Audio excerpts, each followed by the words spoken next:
ఓపికతోటి భక్తితోటి దైవం కోసం సాధన చేయాలి. ఋషి తపస్సులో కూర్చోగానే వరాన్ని పొందలేడు.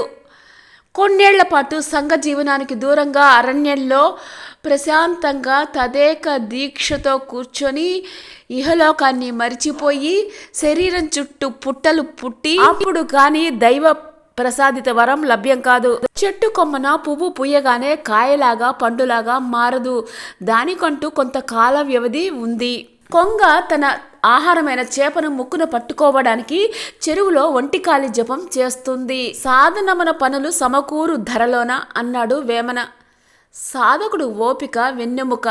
ఎన్ని సద్గుణాలు ఉన్నా మనిషికి సహనం లేకపోతే ఏది సాధించలేడు.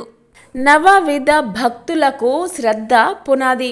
ధూప దీప నైవేద్యాలతోటి 2 మంత్రాలు చదివి చేసే పూజకు సహస్రనామార్చన, కోటి కుంకుమార్చన, సహస్ర ఘటాభిషేకం వంటివి చేసేటప్పుడు భక్తులకు ఓపిక అలవరుతుంది.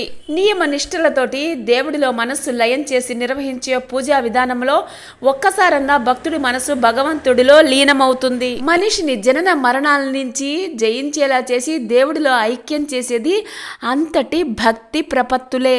భక్త శబరి శ్రీరాముణ్ణి ఇష్ట దైవంగా భావించింది. నా భక్తితోటి జీవిత పర్యంతం రామనామం జపించి అంత్యకాలంలో శ్రీరాముడి దర్శనాన్ని పొందింది. రామయ్య కోసం ఓపికగా ఎదురు చూసింది. అత్యంత ప్రీతితోటి శ్రీరాముడికి ఫలాలు తినిపించి రామ హృదయ సామ్రాజ్యాన్ని పొందింది. కొన్ని సాధించాలంటే కొంతకాలం నిరీక్షించక తప్పదు. అప్పటిదాకా ఓపిక వహించక తప్పదు. అప్పుడే అనుకున్నది ఫలవంతం అవుతుంది. నేడు గంగ నీరు తాగుతూ అందులో మునకలు వేసి పవిత్రులం అవుతున్నామంటే భగీరథుడి తపస్సే కారణం. కౌరవుల దురాగతాలను ఓపిగ్గా మౌనంగా భరించిన పాండవులదే అంతిమ విజయం.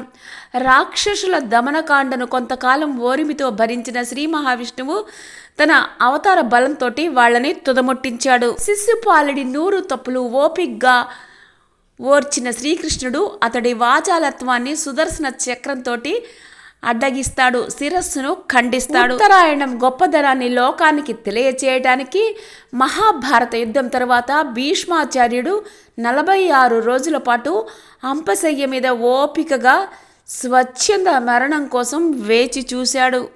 ధర్మరాజుకే కాకుండా లోకానికంతటికీ ద్వాపర యుగం చివరి దశ, కలియుగం ప్రారంభం కాపోతున్న దశలో అవసరమైన ధర్మ సూక్ష్మాలు, రాజధర్మాలు, విష్ణు సహస్రనామం తెలియచేశాడు.